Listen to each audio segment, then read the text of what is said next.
అందరికీ నమస్కారం. నేను మీ యాక్టర్ సుమన్. సో మే 28వ తారీఖు అంటే అందరికీ గుర్తు వచ్చేది ఒకటే, the great legend NT Ramarao గారు పుట్టినరోజు.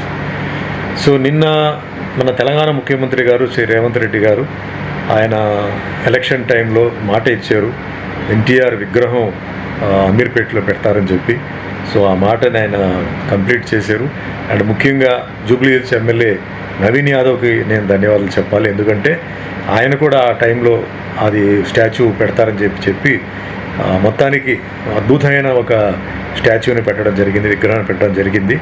సో ముందుగా రేవంత్ రెడ్డి గారికి అలాగే కాంగ్రెస్ పార్టీ అందరికీ ధన్యవాదాలు. అండ్ వన్స్ అగైన్ నవీన్ యాదవ్కు కూడా ఎమ్మెల్యే గారికి నా ధన్యవాదాలు. యాక్చువల్గా నేను ఏం ఫీల్ అవుతున్నానంటే, సినిమా ఇండస్ట్రీ హైదరాబాద్కి రావడానికి కారణం ఎవరంటే ఎన్టీఆర్ గారు.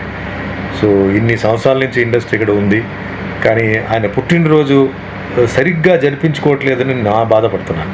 అంటే నేను షూటింగ్లు మానేయండి, షూటింగ్లు ఆపేయండి చెప్పట్లేదు.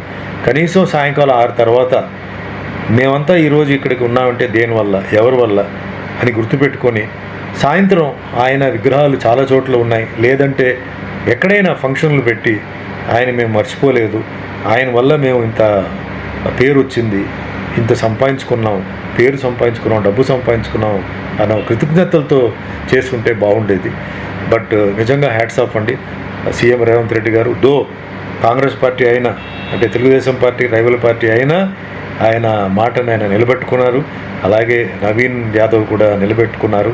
ఇది ఫస్ట్ టైం ఐ థింక్ చరిత్రలో ఇలాంటి విషయం ఒకటి జరుగుతుంది. ఎందుకంటే ఒక రాజకీయ నాయకుడిగా కాకుండా ఒక సినిమా మనిషిగా ఆయన చేసిన సేవలు కానీ, ఇండస్ట్రీకి పేరు తీసుకురావడం కానీ, తెలుగు భాషకి, తెలుగు వాళ్ళకి, అంటే ఒకప్పుడు మద్రాసి అంటే మద్రాసి కాదు, మేము తెలుగు వాళ్ళని చెప్పేసి తెలుగు మనుషుల్ని స్పష్టంగా విడదీసి ప్రపంచానికి ఆయన చెప్పారనమాట.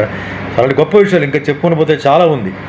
అంటే ₹2 కిలో బియ్యం, కూలివాడు ₹5 సంపాదిస్తాడంటే ₹3 ₹4 బియ్యం తీసుకుంటే ఏం తింటాడని చెప్పి ఆ స్కీమ్ కానీ, చిరిగిపోయిన బట్టలతో మహిళలు ఉంటే మరి వాళ్ళకి ఏంటంటే వస్త్రాలు స్కీమ్ ఒకటి పెట్టడం, ఇంకా చాలా ఉన్నాయి. సో గ్రేట్ పర్సన్ ఎన్టీఆర్ గురించి ఆయన మర్చిపోకూడదు చెప్పి సీఎం రేవంత్ రెడ్డి గారు ఈ విగ్రహం అక్కడ పెట్టడం నిజంగా హ్యాట్స్ ఆఫ్ అండి.